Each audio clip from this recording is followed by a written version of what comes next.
And I'm sure that some of you have had that experience of you're thinking of somebody and then you run into them. That happened to me yesterday. Or you're thinking of somebody far away and then they call you, or, you know, all that kind of stuff, right? So it's clear to us through science and through Kabbalah that there's different levels and that there's different ways to connect. So one of the things that I want to talk about is the energy that we put out, right? So when we worry, it gets like caught up in us, right? We're worried, it's more of a crunchy energy. And then when we're in love, it's more like, right? It's a bigger, more expansive, higher energy. The vibrations are a little bit slower.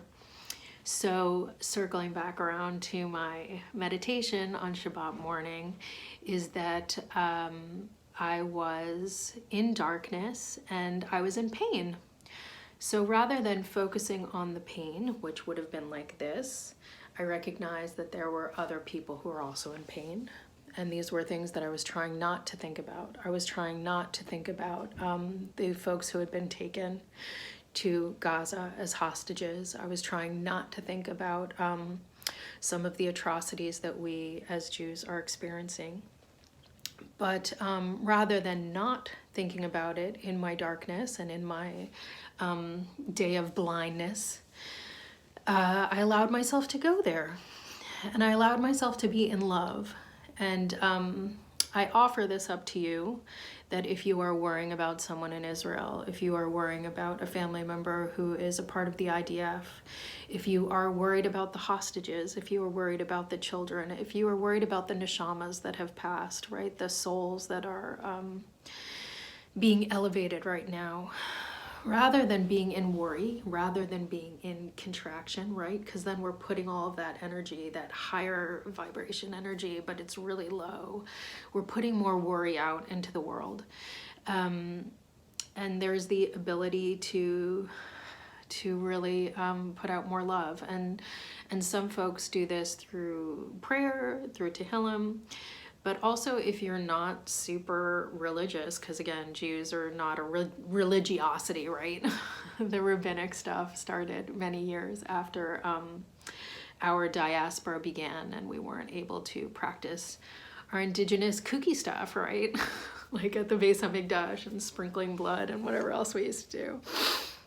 So I allowed myself to meditate and to go to those places and to hold those souls and to hold the children and to hold anybody who's in pain, to hold my friends who are mourning, to hold the souls that are being elevated. And I just cared. And I know that all of us have caring and loving inside of us. All of us can manifest how, if we have children, how we held our children when they were babies. If we've had lovers that we adored, how we held them. There's this aspect of us that is both physical, how we hold somebody, and also spiritual, how we can hold them with our energy. So I offer you, next time you have that worry, next time you have that pain, and you're thinking about something, whether it's a friend who's in the IDF or whether it's a family member who may be in danger, rather than sending them worry, maybe take a breath and send them love as if you would in person. You can hold them with your mind, you can hold them with your spirit, and you can open your heart. And I believe that you, in the same way that I was able to and the way that I am, can hold both the pain and the love at the same time. So I wish you healing, and I wish you positivity, and I wish you the strength, the koach, to continue to send positivity out into the world.